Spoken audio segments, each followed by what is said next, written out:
Welcome everyone.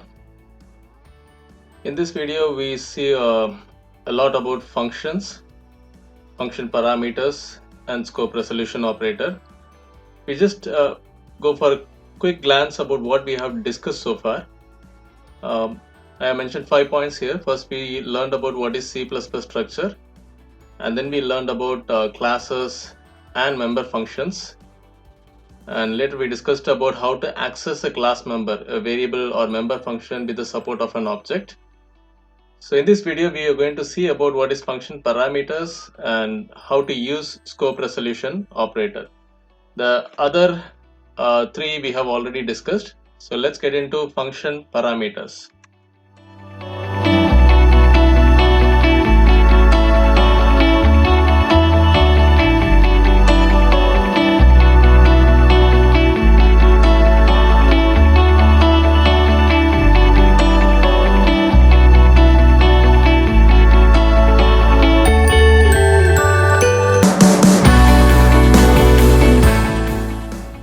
I already have a project called auto underscore patch 1.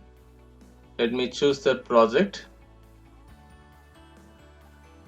I already have a program called sample2.cpp. Let's see a new program, how to use the function. We know how to use the function. In this program, we are going to see how to use parameters inside a function and how to access the parameters of a function member. So let me create a new file.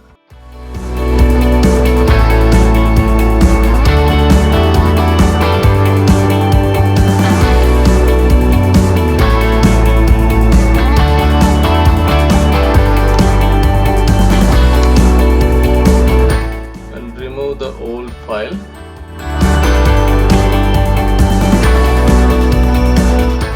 So here the logic is going to be very simple. I'm going to get a student's marks, at least 2 or 3 marks. I'm going to add it and find the average of those marks.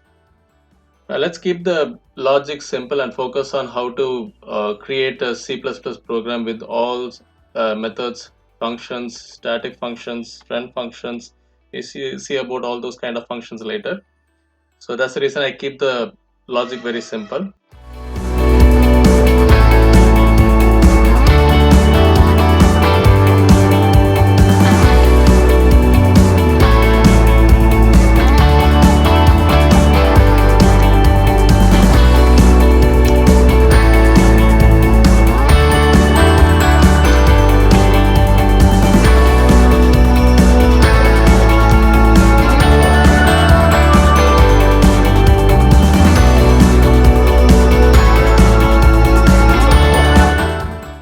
Since we are going to get the values using the function parameter, I'm not going to get any values from the end user like a C in or C out. Nothing is required here. Let me get straight into the function. I have a function name as marks, and for an example, if I am going to get 3 marks from a student, let me use integer a comma integer b comma integer c. All are going to be in integers, and a, b, c are default parameters, default variables.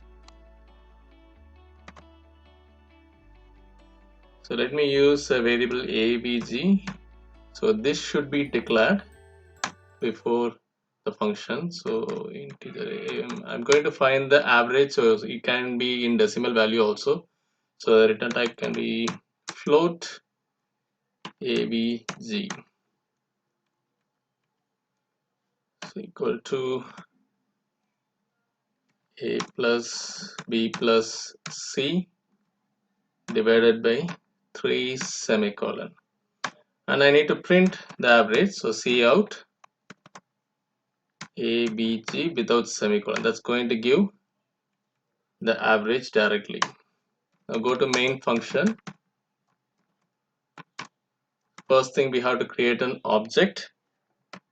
Class name is to underscore et. So st is the object which I am creating here. Now using this object, I am calling the function marks of, and here is where I'm going to give the actual marks. So let me give 54 comma 89 comma 33. So these are the 3 marks. Return 0. So let's save and run the program.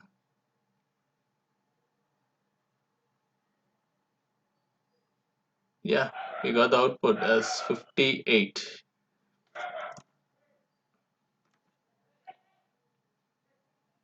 We got the output 58. So let me have a close look of this program. Class name student underscore detail. I have a variable declared in float, and one important thing, I got an output as a whole number. I didn't get as a decimal value. Even though I have given some odd numbers here, it should be in decimal value. So let me add here 3.0. So if I'm dividing with the decimal value, probably I get the answer in that manner. So let me run the program again. Close this.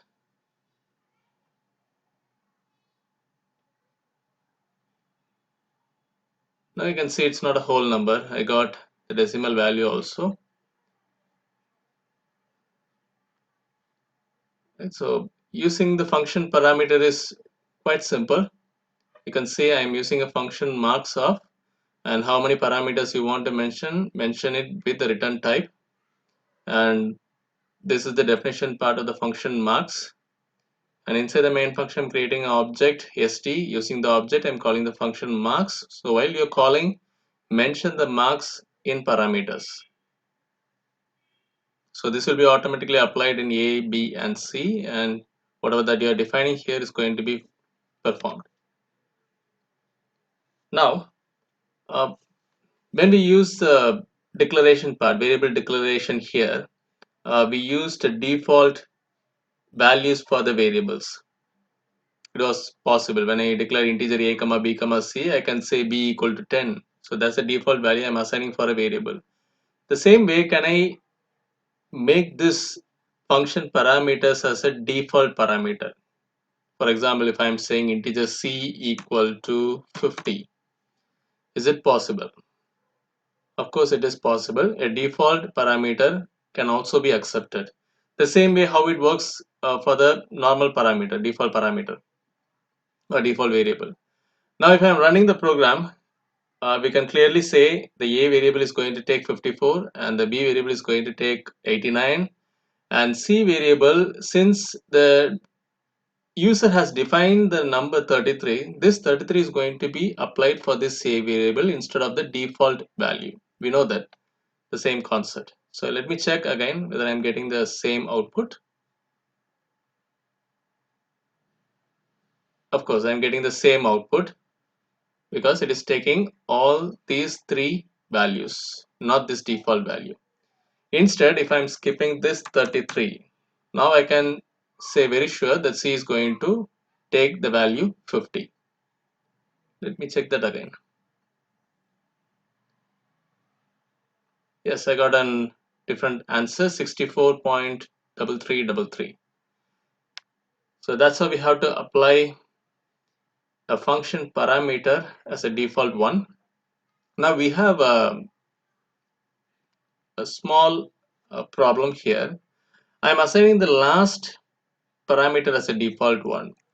What if I make a middle one as a default one? Is if I am saying b equal to 50. Is that going to pass any error? Let us check. Yes, you can see a red box. That means we have an error here. Let us check what the error is. Default argument missing for parameter 3. Why it is particularly mentioning about it is missing in parameter 3? So here we have a condition that once default value is used for an argument in function definition, that means if I am assigning for b equal to 50, all subsequent arguments of it must have default values. So that means if I'm making B as a default one, I have to make a C also a default one. I have to assign C equal to 60 or something. Now run the program, won't pass any error. See, now you got an answer also, 67.6667.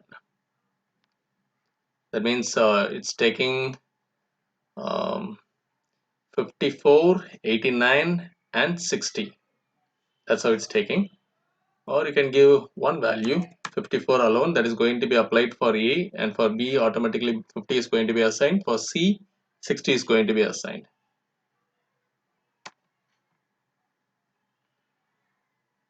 Yes, we got the answer. So that's one important thing, you have to make a note of it. If you are making a function parameter as a default one, and if you are making a last variable as a default one, we don't have any problem. If in case if you are making the first variable or the middle variable as a default one, all subsequent arguments to it must have default values. That's one important condition in function parameters if you're making a variable as default one. Hope you're clear about this function parameter.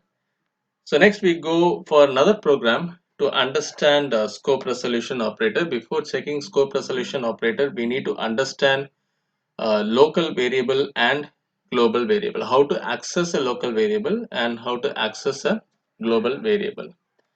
Let's see that with an example. Let me create a new file.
I have created a very simple program without using any class or any object. You can see I have a header file hash include iostream using namespace std. Then directly before getting into class or getting into main function, I'm declaring a variable saying integer global equal to 5. I'm declaring a variable global and I'm assigning a default value for it as 5. And this kind of declaration, we call it as global declaration. That means common for any function. Any function can able to access this variable integer global equal to 5. Now I have a function void display. That's spelling mistake. Display of.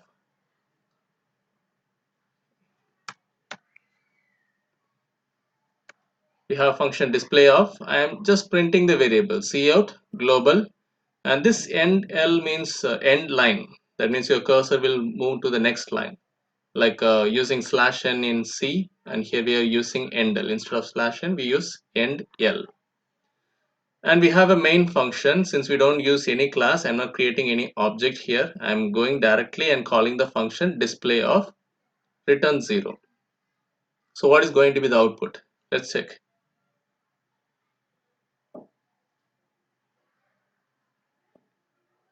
My output is 5. Okay, you can see very clearly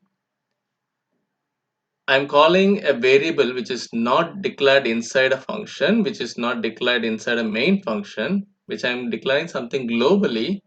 So if I am calling a global variable inside a function or inside a main function, it can be accessed. Any function can access a global variable. Let me make a small modification. Let me say global equal to 10. You don't need to mention integer here since global is already mentioned as integer. So you can leave just like that, global equal to 10. I'm assigning a new value for global. Again, I'm calling the same function display of.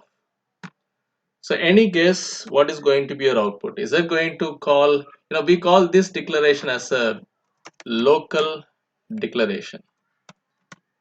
Local declaration.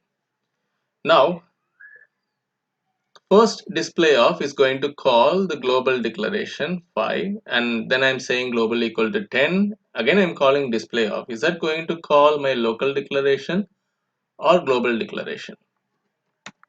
Let's check.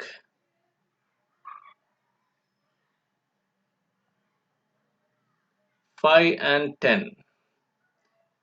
That means for first display function, I'm getting the answer global equal to 5. It's checking for whether I have declared any global inside display or main. It couldn't find anything. So it's taking a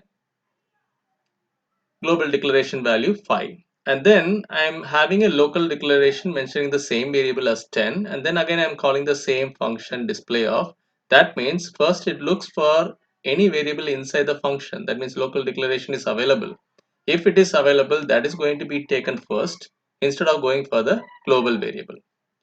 So that's how we have to differentiate a local variable and global variable. Always give preference for the local variable and then go for global variable.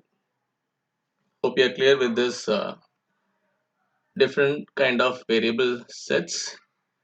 Now let's get into scope resolution operator. Scope resolution operator comes with a symbol of two colons, continuous colons. We see that scope resolution operator can be applied for a variable and as well as it can be applied for a function. And understand this variable and function are declared or defined inside a class. So inside a class we know we have a member function and as well as a member variable. A variable can be used scope resolution operator. A function can also be used a scope resolution operator. Let's see one by one. First, let's check how to use the scope resolution operator in a variable. Let me introduce a new file.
Again, a simple program to understand how to use scope resolution operator in a variable.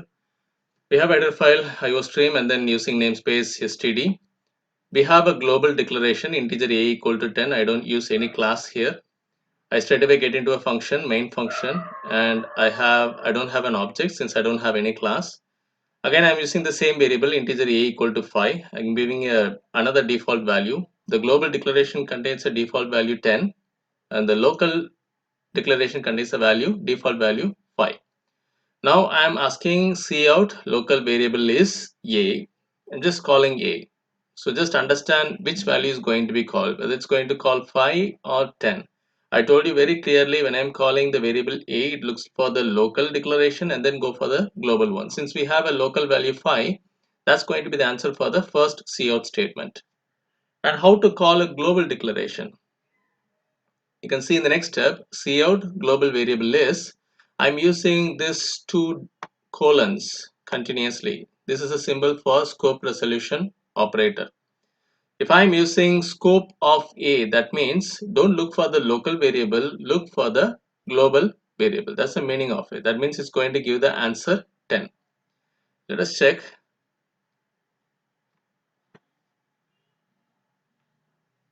See, the local variable is 5 and the global variable is 10. So if you want to call a global variable when the local variable is available, use scope resolution symbol.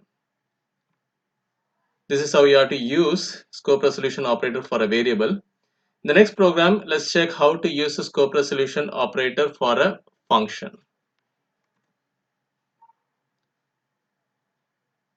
It's better to create every single program in a separate file to make us access easily.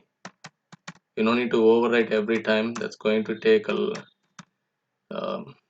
more time, and as well as we can't able to go and search for a particular file if you're not having in a separate file.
Let's check the program.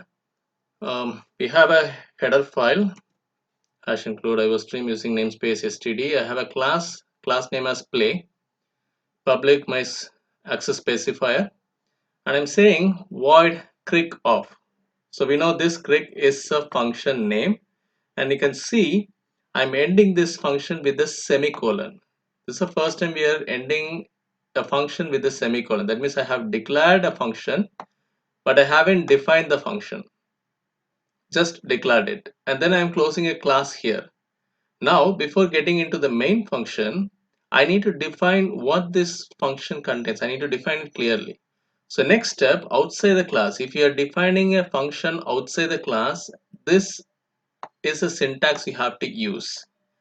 It's a very important syntax how to declare, how to define a member function outside a class. So it might be a 2-mark question too. Write a syntax to define a member function outside a class. I'm mentioning the return type. Here it is void. I'm saying void. Before writing the function name, I'm mentioning the class name along with scope resolution operator. So this two, class name and scope resolution operator, comes in between this void and crick. So return type, class name, scope resolution operator, and then function name. Please don't end with the semicolon, as because you're going to define it. And here I'm saying cout, well played. I just want this string to be displayed in my output screen. So in the main function, I'm creating an object P for the class play. So using that object, I'm calling the function crick off. Now let's check for the output.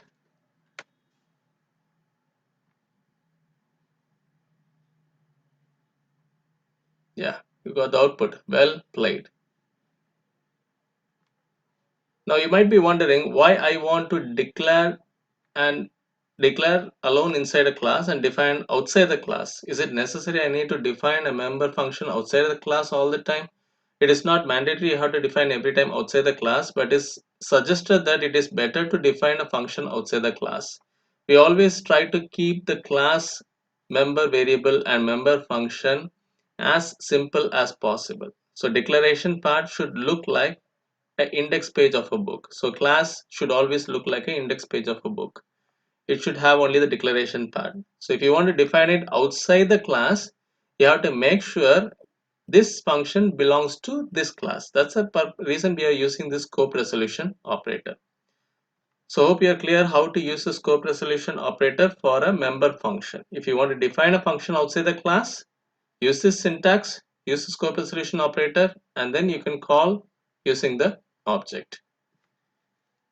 So in the next video, let's see more about functions. There are many kind, like friend function, static function, and we have operator overloading, function overloading. There are more functions to look around.